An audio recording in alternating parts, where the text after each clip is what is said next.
जय जगन्नाथ सांग मैंने मुझे आपण मानक गोटे स्टोरी शुणाऊँ। कुकुर आ गध दुई सांग थिले। तापर दिने कुकुर कहला जे चल आम दौड़ा प्रतियोगिता करवा, जे जितब से विनर हम, प्राइज मिल। गध हाँ कहला। कुकुर भी राजी हो गला।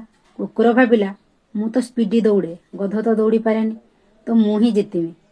तापर जितेबाला दौड़ा आरंभ है, जितेबाला कुकुर आ गध दुज सांगर दौड़ुले, अलग गली कुकुर मैंने बाहरिकी से कुकुर को जीवाई अटकेले। से मैंने भाविले जे काले ये जीतीजिव कि, से आग हेले जाइते देले। तापर जितेबले तथापि से कुकुर हार मानलानी, जेरकम से रकम करिकी से दौड़ी चलला। कुकुर से जगार पहुँचला बेलू देखला जे गध विनर हो सारी।